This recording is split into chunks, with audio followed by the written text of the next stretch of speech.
My name's Crystal Madison. It was Crystal Moore Madison at one time. And I was born and raised here in Crook County. And when I was born up on Johnson Creek, on Mill Creek, but I was only 6 weeks old when we moved down to the Pilot Butte Hereford Ranch, where my grandfather owned the ranch, where my dad worked for them for a few years. And my other siblings were growing up on Mill Creek, so they know more about that than I do. But when we got down to on Ochoco Highway, where Pilot Butte Hereford Ranch was, that was that big house, and my middle sister, Janice, she and I were closer in age, and so we did all our playing around and about there on the ranch. And my dad would always bring the horse up to the woodshed and leave it for Janice and I to ride during the day up and down the lane to the barn. And we spent all our time out in the barn. And then we had a couple of workhorses called Chub and Duke, and we got to ride the wagons, hay wagons, and be on the hay wagons when they were doing hay. And we had a lot of memories there. And Van and Ramona, they were a lot older, so we didn't really remember too much about them because we hung together pretty much. And after about, one instance we had there, my dad had gotten the first Arabian horse brought into Oregon. It was shipped in from Colorado, and it was a stallion named Vershan.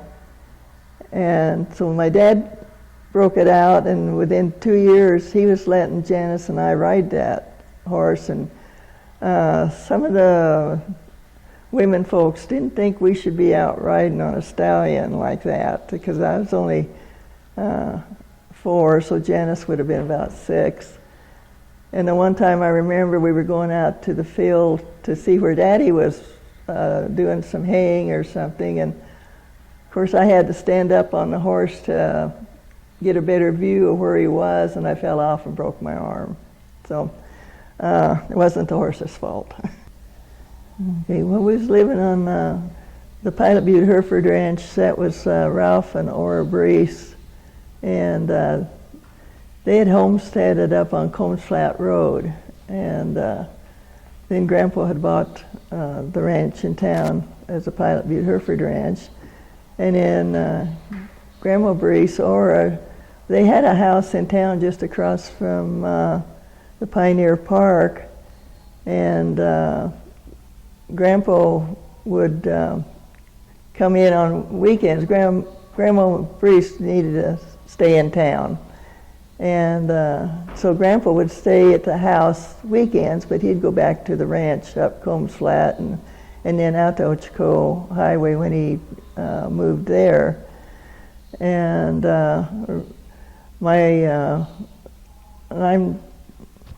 I'm not sure where they actually came from on Grandma and Grandpa Brees. Okay, we lived on the Brees Ranch on Ochoco Highway for 6 years. Then Dad decided he wanted to kind of get out on his own, and he found a rental home up on Mackay Creek. So we moved to, it was the old McCord place up Mackay, about 8 miles out of town, and we had no electricity, and we had a water pump that was inside the house, but we had to pump water. And we spent several years there, but Janice and I, we roamed the hills there, playing on and riding. We were always riding horses and whatnot. And we were there. We finally got electricity about 2 years after we were there, and that was quite a special thing to look down to the neighbors and see lights on and whatnot.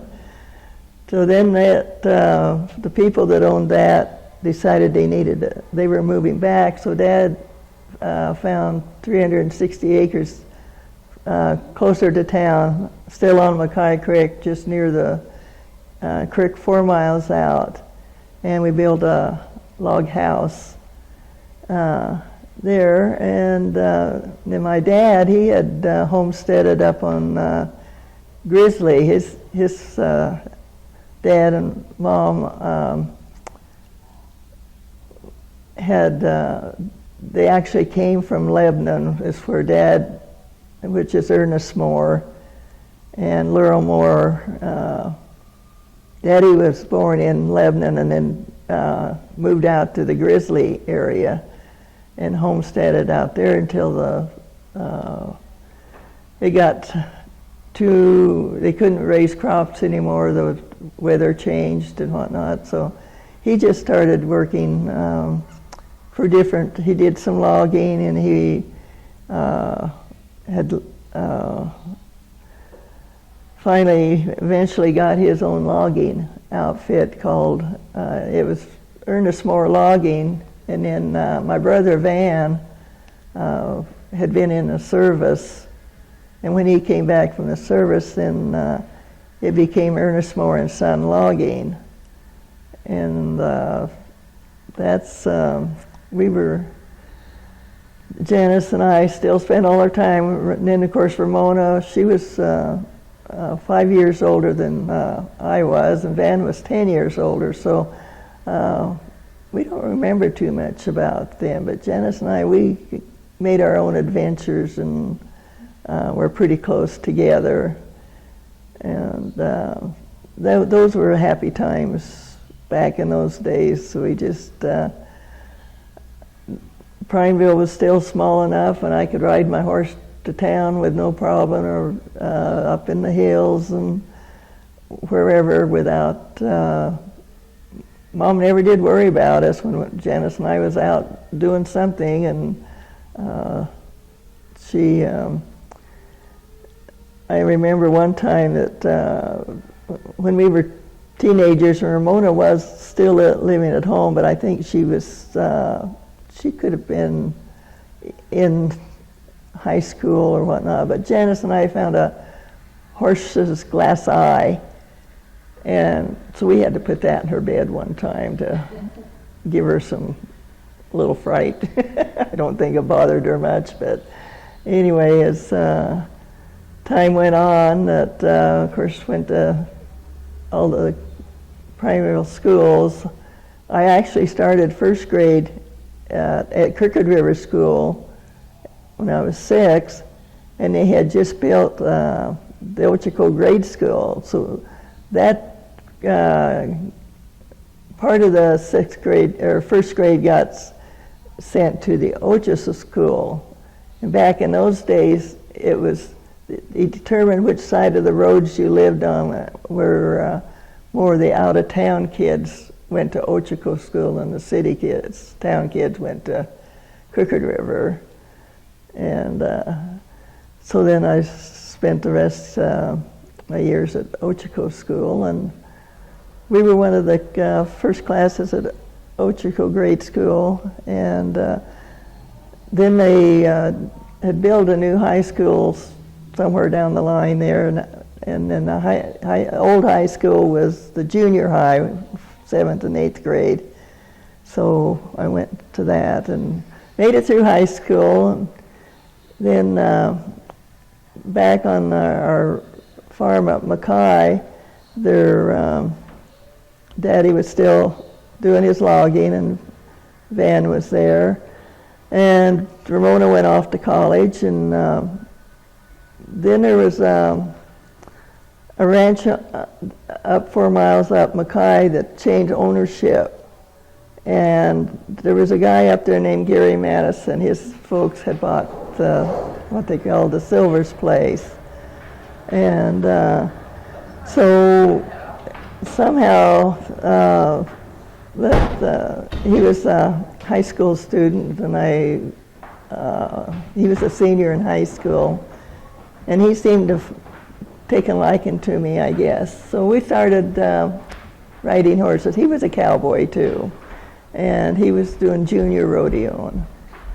But we spent a year together, going together while I was still in high school, and I'd ride my horse up there, go riding with him, and then it'd get dark, and I couldn't ride home in the dark, so I left my horse so I could go back the next day and get my horse.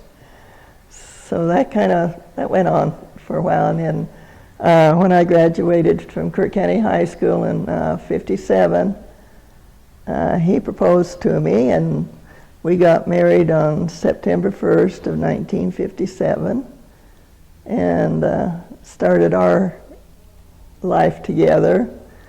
And at that time, his folks had sold that ranch and bought the Hacienda motel at the Y where Les Schwab is now located. And there was 3 little houses there, and then there was apartments on the other side. So we lived in the one little house. He was still working for my dad. Gary had gone to work for Van and my dad, and he'd have to get up at 3 o'clock in the morning to go logging back in those days. And so I took a part-time job at Sprouts Ritz, which is used to be located here in Prineville, and it was kind of the dime store. And so we did that for a year. Then his folks bought a ranch in Dayville, Oregon.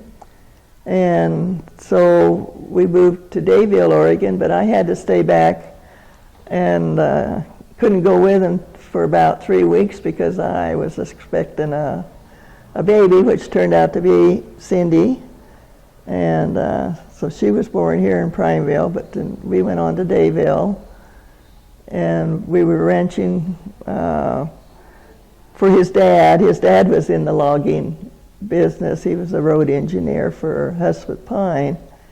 And but we were running the ranch, and so one day there was a guy from over in the coast area came by the ranch and asked his dad, which was Ralph Madison, and they had been Prineville people since about 1938, so they were pretty well known around here too, and wanted to buy the ranch, and Ralph said it wasn't for sale, and the guy says, well, name your price, and he did, and that guy bought him out. So we stayed to work on the ranch for the new owner, and then Gary had a horse fall on him and broke his leg in 4 places, and with a compound fracture. So we had to transport him back to Prineville Hospital in a car, a van.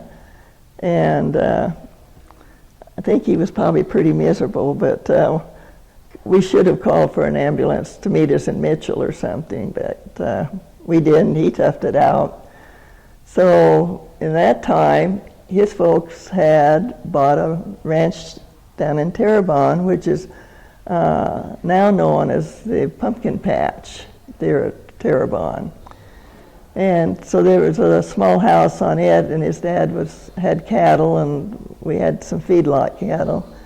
So Gary convalesced there and spent 7 months in a cast with his leg, but he was still managed to get on his horse and do some branding and whatnot. But then, and then he worked for Safeway. Gary had taken a trade school in Portland, became a meat cutter. And then he worked for Safeway for 2 years, and he was rodeoing, and he'd come home for lunch there at Terrebonne, and I'd have his horse and the calves ready for him to get a little practice in before he went back to work. And so that went on. We were there 6 years, and actually we had another son born there at Redmond, and that's Amos Madison. And so when Cindy was 6 and Amos was 3, Gary decided to go back to college and become a school teacher. So then we spent, that was when I said the wrong mistake, that I would go to work while he went to college. So I finally retired after 32 years. So in that time, his folks bought a little house in Bend on Aubrey Street, which now you would even know it was there. But I worked, he was at Central Oregon Community College, and I was working for Mahoney Office Equipment. And Cindy was in 1st grade, and so Gary was supposed to be watching him when he wasn't in class, and then we had a babysitter too. But Gary called me at Mahoney's office and says, "You got to come home because Amos is missing." So I left work and went back to the house there, and we couldn't find him anywhere. And of course, back in those days, there wasn't much buildings and stuff around, but there were some neighbors. And we checked with the neighbors to see if they had seen a little boy run around, because he was 3 years old. And this house was close to Drake Park, the river there. So there was some construction just going up the road a little bit. And I asked construction guys, "Have you seen a little boy around here?" And they said, "No, but we'll go help you look for him." So they found him coming across the bridge from Drake Park. He had woke up from his nap while Gary was supposed to be watching him, and got a loaf of bread and went over to Drake Park to feed the ducks. So anyway, these construction workers found him and brought him home. So I was thankful for that. So then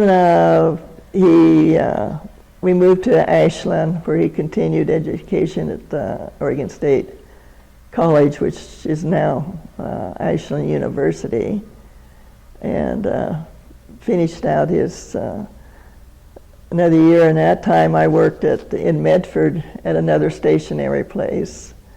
And then we got back, moved back to Prineville after he had finished his schooling there.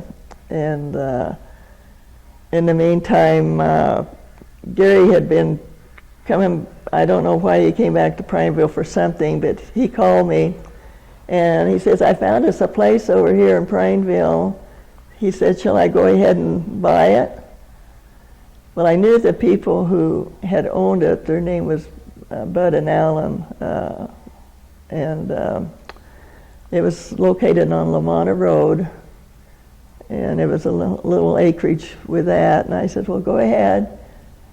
So he got a loan from his Aunt Edith Adams, who lived here in Prineville.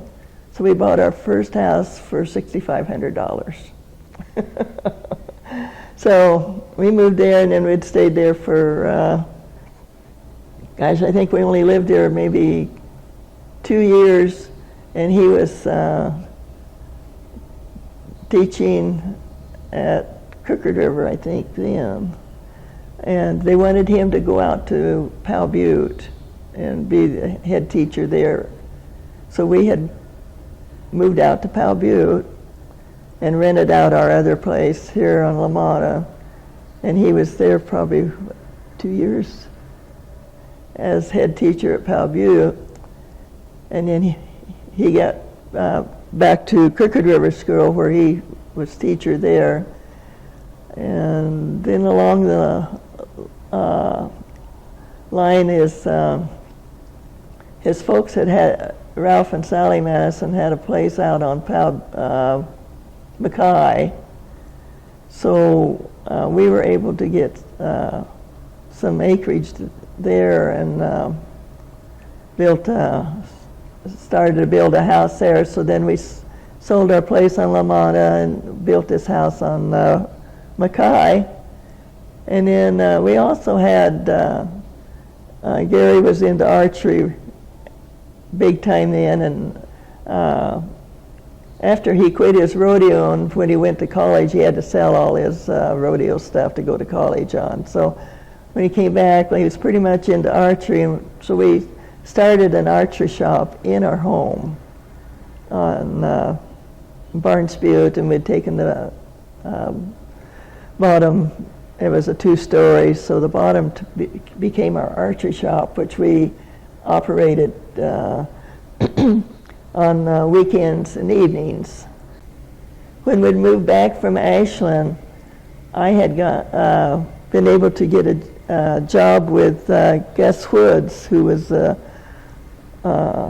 county extension agent in Crook County for many, many, many years. And so I worked at the Extension Service for 11 years, and then decided I need to try something different. So I was a secretary there at the Extension office.